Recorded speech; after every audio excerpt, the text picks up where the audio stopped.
Dear friends, मेरे प्यारे well wishers, live dreamers, आप सबों को एम.ए. हुसैन का प्यार भरा नमस्ते व आदाब। होप दैट कि आप अच्छे होंगे।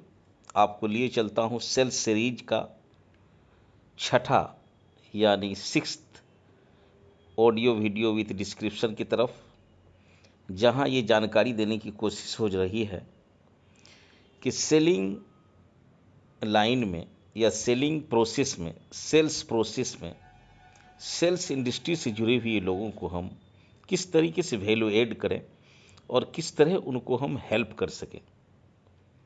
25 साल से अधिक का तजुर्बा को शेयर करते हुए हमें खुशी हो रही है कि हम अपने सेल्स इंडस्ट्री के सेल्स प्रोफेशनल्स या सेल्स कंसल्टेंट्स या सेल्स एडवाइजर्स या सेल्स एसोसिएट्स या सेल्समैन्स या सेल्स पर्सन्स या सेल्स फोर्सेज या सेल्स रिप्रेजेंटेटिव या सेल्स एग्जीक्यूटिव्स या सेल्स पीपल या सेल्स मैनेजर्स अथवा एक बार पुनः सेल्समैन को समर्पण के भाव से एक डेडिकेट कर सकूं कि सेलिंग का प्रोसेस किस तरह बेहतर हो।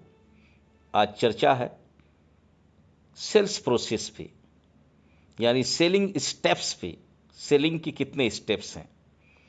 जहाँ तक देख पा रहा हूँ और समझ पा रहा हूँ कि आज के डेट में हम सेलिंग करने के लिए जब किसी चीज़ को बाज़ार में निकलते हैं, हो सकता है नहीं निकल के हम ऑनलाइन सेल करें या ऑफलाइन करें, ऑनलाइन करें या ऑफलाइन करें, दोनों में इस सेल प्रोसेस का ज़रूरत पड़ती है।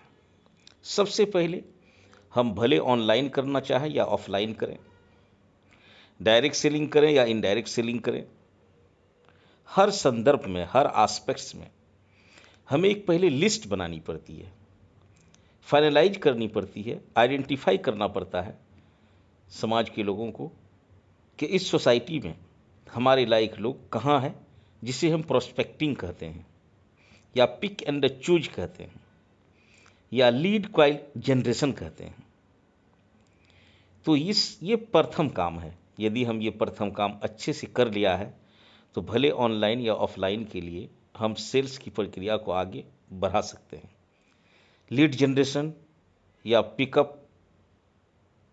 एंड चूज या प्रोस्पेक्टिंग करने के लिए बहुत सारे फनल्स नर्चरिंग करके हम लीड जनरेट करते हैं और उस नाम के आधारित उनको हम एक जगह लिखते हैं या आजकल जो सोशल मीडिया का टूल्स है उसके द्वारा कहीं उसको संरक्षित या रिजर्व करते हैं और उन पर हम आगे बढ़ते हैं। दूसरा फेज आता है सेल्स प्रोसेस का या सेलिंग स्टेप्स का प्री अप्रोच, या इसे कहें जो लोगों के साथ हम कनेक्ट होते हैं, जिन इंसानों का नाम हम लिस्ट पे डाला है या फाइनल उनको सेलेक्ट किया है या जहां से हमें लीड मिला है उस लीड पर काम करना शुरू करते हैं या लीड का क्वालिफिकेशन को हम टेस्ट करते हैं, जांचते हैं।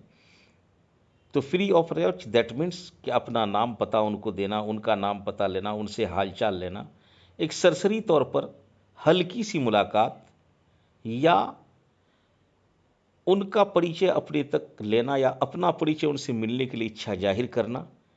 ये जो सरसरी तौर पर हल्का सा इंट्रोडक्शन या नंबर्स का आदान प्रदान होना या आपका कुछ एड्रेस या कुछ इंट्रोडक्टरी पता का लेन देन होना, इन किस्म की बातों तक हम प्री अप्रोच कहते हैं। प्री अप्रोच में कभी भी फाइनल कोई बिजनेस या कोई प्लान या कोई प्रोडक्ट्स या कोई सर्विस या कोई आइडिया को आप कंप्लीटली शेयर नहीं करते हैं। तो हम प्री अप्रोच के लेवल से निकल चुके हैं। अब आते हैं हम तीसरा फाइनल अप्रोच कन्वर्सेशन। जब आप तैयार होकर 1-to-1 मीटिंग के लिए निकल पड़ते हैं या बगैर निकले हुए आप ऑनलाइन जूम मीटिंग या आप गूगल मीट या सिस्को वेबएक्स या कोई ऐसा साधन जिसके द्वारा एक दूसरे को रूबरू होते हैं और फाइनल करते हैं। तो बहुत ये जो स्टेज है ये अप्रोच का स्टेज है, या इसी कन्वर्सेशन का स्टेज हम कह सकते हैं कि वार्तालाप होगी दोनों के बीच। हो सकता है आप इसे भले ऑनलाइन ही क्यों न करें। तो चलिए हम इस स्टेज पर जब पहुंचते हैं तो एक दूसरे को ग्रीटिंग्स करते हैं, मिलते जुलते हैं, या अगर फिजिकल मिले हैं तो मिलने जुलने का जो तरीका है उस तरीके के तहत मिलते हैं। अपने इथिक कोड ऑफ कंडक्ट को एक सेल्स का जो होता है सेटिंग प्लान पर सेटिंग लेते हैं।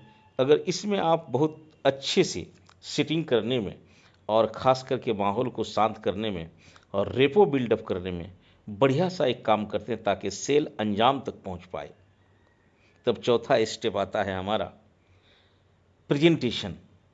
यानी जिस उद्देश्य की प्राप्ति के लिए आप गए हैं और उनसे जिसकी वजह कर आप प्री अप्रोच में आपने अपॉइंटमेंट लिया था, फाइनल अप्रोच तक पहुंचे हैं, तो फोर्थ स्टेप आता है क्लेरिफाई कीजिए उनको जी क्यों आए हैं आप। या तो प्रेजेंटेशन दीजिए आप जिस प्लान या प्रोडक्ट्स को लेके गए हैं या जिस ऑब्जेक्टिव की प्राप्ति के लिए आप गए हैं, या इसे सेल्स प्रेजेंटेशन भी हम कह सकते हैं, और मैनेजमेंट की भाषा में इसे सेल्स प्रेजेंटेशन भी कहा गया है। तो प्रथम फेज, द्वितीय फेज, तृतीय फेज, ये चतुर्थ फेज यानी फोर्थ स्टेप पे मैं पहुंच चुका हूं, क्लेरिफिकेशन में, प्रेजेंटेशन में या सेल्स प्रेजेंटेशन में। यहाँ हम उस प्रोडक्ट्स के बारे या उस सर्विस के बारे या उस आइडिया के बारे उनसे हम शेयर करते हैं रूबरू होकर, ऑनलाइन या ऑफलाइन। जब इससे गाड़ी आगे बढ़ती है तो आपका आता है नेगोशिएशन का स्टेज या ऑब्जेक्शन हैंडलिंग या हैंडलिंग द ऑब्जेक्शंस।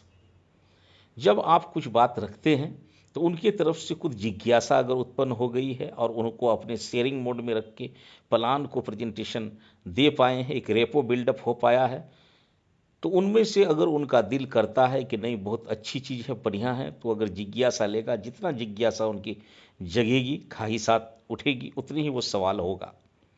तो वो कुछ सवाल करेंगे, उन सवालों के अगर आप जवाब देंगे तो उसे ही कहा जाता है कुछ जो ऑब्जेक्शंस उन्होंने लाया तो उसे हम उनके साथ उनका सॉल्यूशन दे दिया, जवाब दे दिया, या इस स्टेज को हम नेगोशिएशन भी कहते हैं।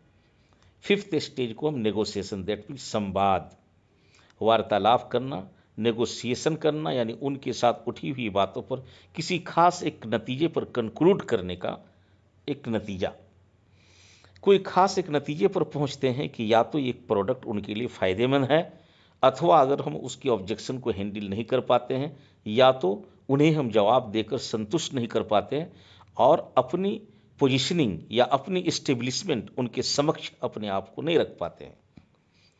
अतः यहाँ हर सेल्समैन का एक इस प्रॉब्लम से निपटना और इस सॉल्यूशन एक देना कि नई ऑब्जेक्शन हैंडल वो कर सके, यानी नेगोशिएशंस को भली भांति इस स्टेज को एक इस्टेब्लिशमेंट के दौर पर इस पोजीशन पर आ जाए कि ये पॉजिटिव सकारात्मक तौर के तरफ चला जाए। यदि सकारात्मक और पॉजिटिव इनका एक माहौल और इन्वायरमेंट वहाँ पैदा होता है तो माना जाएगा कि ये सेल आपका हो जाएगा। तब हम सिक्स्थ स्टेज पर पहुँचते हैं, closing. That means closing, that means Sunday closing या सैटरडे क्लोजिंग, ऐसा क्लोजिंग टाइप से नहीं, दैट मीन्स बिजनेस का क्लोजिंग हो चुका। माने जो फॉर्मेलिटीज़ है, कुछ हो सकता है फॉर्मेलिटीज़ में फॉर्म भरना हो या कुछ चीज़ों का आदान प्रदान करना हो या कुछ सिग्नेचर लेनी हो या कुछ यहाँ जब फाइनल है तो उनसे हम पूछ सकते हैं कि आप अपना इसको कुछ पेमेंट की बारे हो सकती है तो पेमेंट आप कैश देंगे या आप चेक से देंगे या आप हमें अभी ऑनलाइन ट्रांसफ़र कर देंगे। तो चलिए जो जितनी बातें मैंने कही, जितनी बातें मैंने समझाया, जितनी बातें रखा, तो वो सर अच्छा लगा या बहुत अच्छा लगा। लेकिन कभी सेल्समैन यहाँ ये पूछ डालते हैं कि आपको जो मैंने प्लान या प्रोडक्ट समझाया कैसा लगा, आपको कैसा लगा। लेकिन यहाँ ऐसी बातें आपकी नहीं होनी चाहिए। बातें सिर्फ इसी सेंटेंस पर होनी चाहिए जो अब तक जो मैंने बातें बताई वो अच्छा लगा या बहुत अच्छा लगा, तो उनमें से एक लीडिंग क्वेश्चन पर वो हाँ कहेंगे। या मैंने जो बताया अगर अच्छा लगा तो सर अगर 0 से लेके अगर 10 नंबर तक आपको देने कहा जाए तो आप मुझे कितना नंबर देंगे। वो ज़रूर कुछ ना कुछ नंबर कहेगा। तो उसको फिर आपको टॉर्चर नहीं करके उन्हें कहना होगा कि बहुत बहुत थैंक यू सर, हाथ मिलाइए और कहिए कि आपका धन्यवाद कि आपने 8 या 9 या 10 या 7 नंबर मुझे दिया, मगर दिया तो आपको ज़रूर अच्छा लगा होगा, शायद इनकी ये बिंदु अच्छा लगा होगा, इस प्रोडक्ट्स लाइन में ये अच्छा लगा होगा, इस सर्विस लाइन में ये अच्छा लगा होगा, या आइडिया या थाउट की लाइन पर जो मैं आपको सेल करना चाहा या देना चाहा ये अच्छा लगा। इस तरीके का देकर उसे धन्यवाद का ज्ञापन कर सकते हैं और उन्हें एक प्रसन्न चित्त यानी हर्षोल्लास के माहौल में ला सकते हैं। ठीक उसी तरीके से जब ये क्लोजिंग का पहलू आपका हो जाए, लेन देन हो जाए, वो चेक दे दे या तो पैसा दे दे या तो आपका जो भी एग्रीमेंट होना चाहिए था, तो सेल्स के लाइन में यानी आपने प्रस्ताव दिया, उस प्रस्ताव को उन्होंने स्वीकार किया प्रोपोजी के तौर पर, तो प्रोपोजर प्रोपोजी के बीच में जो प्रस्ताव आपने डाला प्रोपोजल, तो उसका कंसिडरेशन होना चाहिए। यह कंसिडरेशन के तौर पर या तो कुछ रकम पार्शियल होगा या फुल पेमेंट हो जाएगा, तो माना जाएगा ये क्लोजिंग 100% क्लोज हो चुका। इस क्लोजिंग के बाद अब आता है आपका पार्ट, जिस उद्देश्य से वो क्लोजिंग हुआ था। हो सकता है कि आपको इंश्योरेंस एजेंट है तो इंश्योरेंस या सेल्स पर्सन है तो इंश्योरेंस की भाषा में उनको बॉन्ड्स या रसीद कुछ मिलना चाहिए, या कुछ प्रोडक्ट ऐसा खरीदा है तो उस प्रोडक्ट की डिलीवरी भी उन तक होनी चाहिए। तो यहाँ अगला रोल आता है service after sale. Service after sale, अगर आपने क्लोजिंग कर लिया 100% सोल्ड आउट है, तो आप उसको सर्विस भी तो देना होगा। हो सकता है कुछ ऐसा प्रोडक्ट लिया है जिसको इंस्टॉलेशन के दौर से गुजरना है, या आपका कोई सर्विस प्रोवाइडर या आप खुद आके उसको इंस्टॉल करना चाहते हो, या तो इसी स्टेज को हम 7th स्टेज को हम कहते हैं फॉलोअप। तो आपका ये सेल क्लोजिंग के बाद भी एक फॉलोअप में है, ताकि उनको सर्विस देना होगा। हो सकता है पार्शियल पेमेंट लिया हो तो फुल पेमेंट लेना होगा क्योंकि एग्रीमेंट हो चुका है। पार्शियल भी पेमेंट दिया हो तो माना जाएगा ये क्लोजिंग हो चुका है। और इस क्लोजिंग में एज पर एग्रीमेंट और कमिटमेंट आपको बाकी कुछ रकम बचा हुआ है, या कुछ प्रोडक्ट की सप्लाई बची हुई है, या डिलीवरी बचा हुआ है, या इंस्टॉलेशन बचा हुआ है, या टेस्ट करके देखना बचा हुआ है, तो ये सारी बिंदुएं आ सकती है।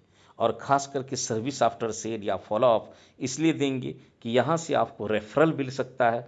अगर आपकी सर्विस में जान पाई गई और आप एक बहुत अच्छे और सुलझे हुए कलाकार और अच्छे सेल्समैन पाए गए, तो आपकी सेल का ग्रोथ का एक रिसोर्स यहाँ शुरू हो जाएगा और आपको हेल्प मिलेगा, बहुत बड़ा हेल्प मिलेगा। इसलिए हम फॉलोअप और सर्विस आफ्टर सेल पर काफ़ी ध्यान देंगे। आप सुन रहे थे एम ए हुसैन को, human life style in leadership program के फाउंडर, जिनका नारा है जियो जिंदगी अपने हिसाब से, redesign your life according to sustainable choice. तो हमें दीजिए इजाज़त, और इसी तरीके से बेहतर और अच्छा ऑडियो वीडियो और डिस्क्रिप्शन के लिए हमें याद कीजिए, सब्सक्राइब कीजिए, लाइक कीजिए, शेयर कीजिए। कर भला तो हो भला, और कमेंट भी लिखिए। और दूसरों को बताने से एजुकेशन और नॉलेज बढ़ता ही जाता है। ज़रूर ये काम करें कि अपने तक सीमित नहीं रखकर दूसरे तक शेयर करें। Have a great time, have a nice day. खुश रहिए, खुशियाँ बांटिए। Keep growing, keep shining. Thank you, thank you.